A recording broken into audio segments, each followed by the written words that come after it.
Assalamualaikum warahmatullahi wabarakatuh. Salam sejahtera untuk kita semua. Salam sejahtera untuk seluruh saudara-saudaraku sebangsa dan setanah air dimanapun Anda berada, para hadirin.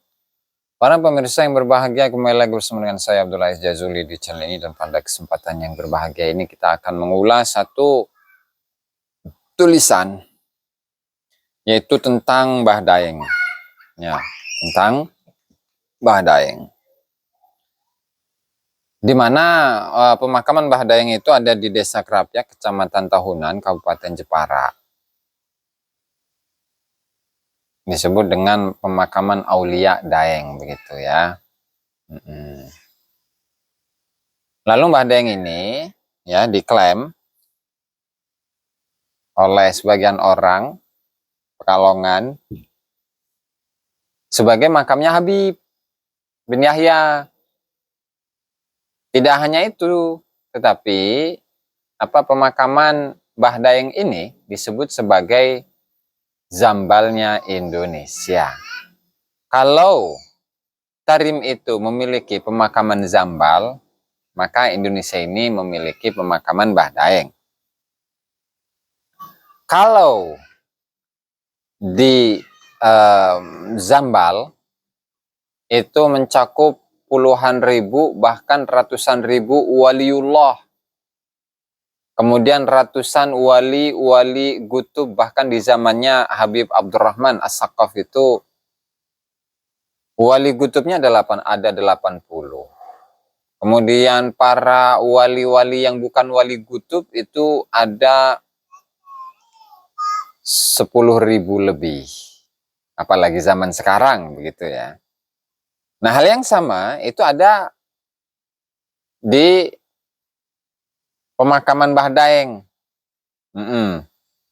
Yang ada di Jepara, dan ini situsnya bisa dikunjungi di website nujepara.or.id ya.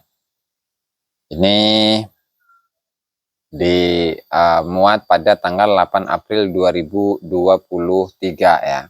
Oke, kita ulas bersama-sama dan kita lihat nanti apakah iya bahwa ini adalah makamnya Habib atau bukan.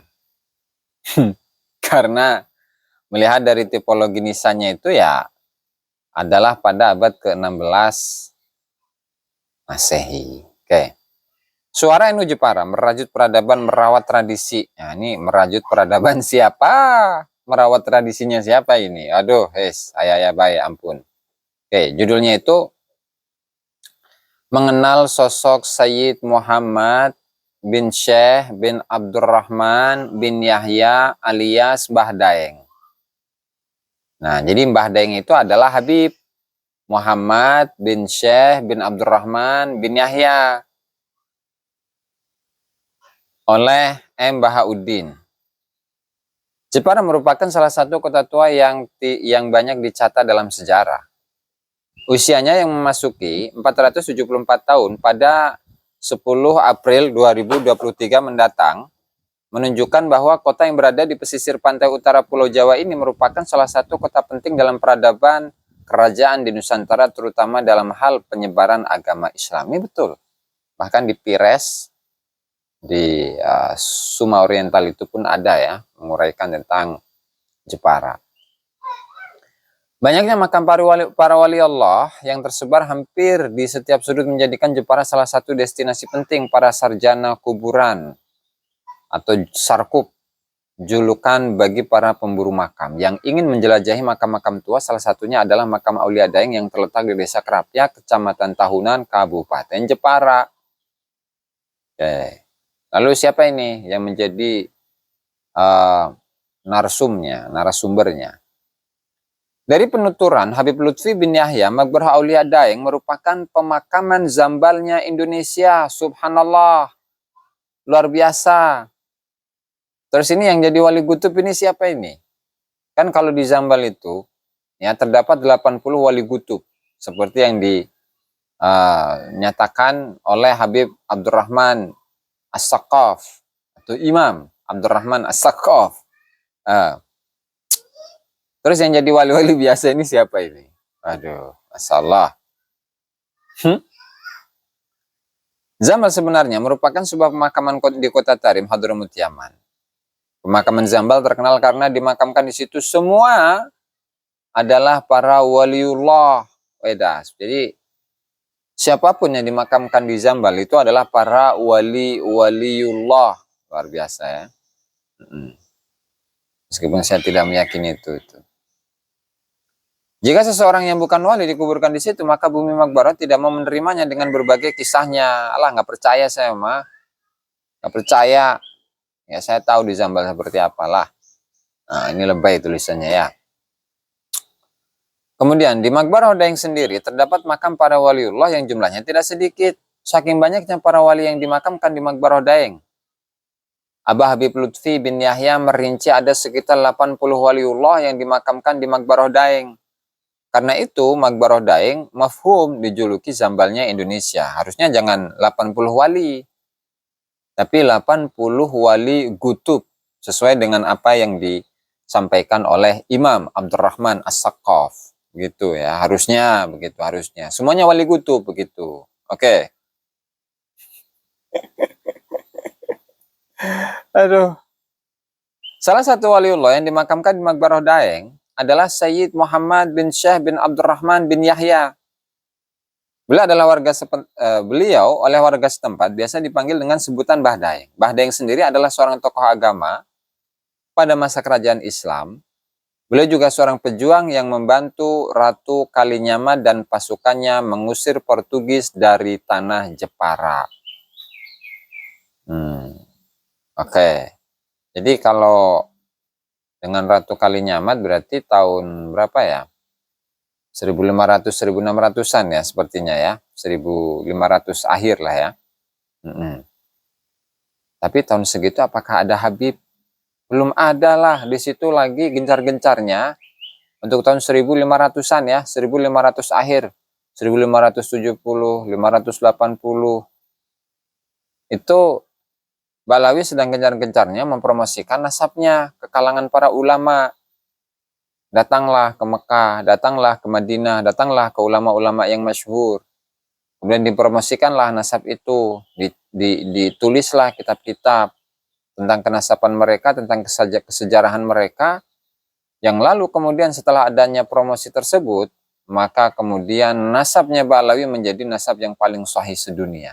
Bahkan diijma oleh para ulama.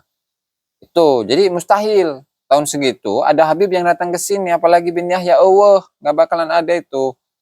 Gimana ini? Waduh, ini NU Jeparanya juga rada-rada ini. Di Jalul Ansor cenage yang nulis. Oke. Ya baik, ampun ya. Benteng yang ada di Donorejo bagian utara Kabupaten Jepara adalah saksi perjuangan beliau.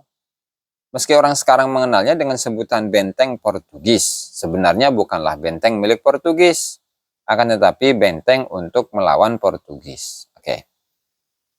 Maka Mbah Daeng atau Sayyid Muhammad bin Syekh bin Yahya ini biasanya menjadi acara puncak-puncak kunjungan bupati dan beserta jajarannya dalam rangka kunjungan ke Makbarah para tokoh dan pejuang yang ada di Kabupaten Jepara. Penulis adalah anggota Rijalul Ansor Jepara. Ini namanya siapa ini? M. Bahauddin ya. M. Bahauddin. Ini saya masukkan nih. Saya beri masukan nih kepada M. Bahauddin nih. Kalau memang ya bentuk nisannya itu seperti ini ya. Nanti saya akan tampilkan itu di layar. Kalau memang bentuk nisannya itu seperti ini, ya, maka itu mustahil menjadi sebuah makamnya Habib.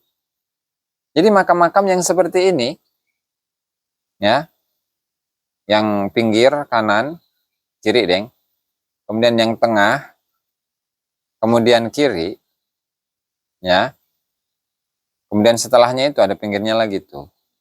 Nah itu mustahil. menjadi makamnya Habib. Harusnya ditelusuri nih oleh Rijalul Ansor ya. Ditelusuri harusnya itu. Makam-makam yang seperti ini itu mengacu kepada siapa? Kepada tokoh siapa? Kemudian telusuri juga tuh kedatangan para Habib ke Nusantara itu tahun berapa? Nah, jangan sampai kemudian ketika Anda itu meyakini seorang tokoh dari Habib, tokoh Habib, yang kemudian Anda yakini sebagai seorang wali, lalu apa yang dia ucapkan, ya, apa yang dia sampaikan, itu mutlak sebagai sebuah kebenaran, nggak bisa gitu. Ya, karena makam-makam yang seperti ini itu mustahil, mustahil nih. Saya sampaikan, mustahil sebagai makamnya Habib.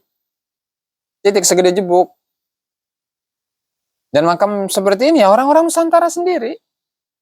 Ngapain sih mau jadi Habib? Setiap ada makam disebut sebagai bin Yahya, dijadiin makam Habib bin Yahya. Jadi kalau dulu mungkin keren ya memiliki gelar Habib itu. Sekarang menjadi olok-olokan. Main ya teman-teman. Kalau misalkan makam-makam yang seperti ini, nisan-nisan yang lama, lalu kemudian ya nisan itu atau makam tersebut disebut sebagai para habaib, tunggu aja tuh. Benar-benar seperti yang dinyatakan oleh Bapak Hasan bin Ismail Al-Muhdar bahwa Jawa adalah milik Aulia Tarim. Benar nanti itu. Kenapa? Karena semua makam-makamnya akan dihabibkan. Begitu loh, mikirnya coba, mikirnya pakai otak coba. Kepikiran yang normal. Allahu Akbar. Ini NU. NU terus Rijalul Ansor ya, Ansor berarti. Jepara. Ini saya kasih masukan nih. Kembali lagi. Gali sejarah bangsa Indonesia ini dari sumber-sumber tertulis, internal, eksternal, sezaman kalau bisa, begitu. Karena khawatirnya nanti benar Indonesia ini akan menjadi milik aulia tarim. Mending wali-walinya itu benar wali. Kalau bukan, kalau wali framingan gimana? Wallahul muwaffiq ila aqwamit thoriq. Assalamualaikum warahmatullahi wabarakatuh.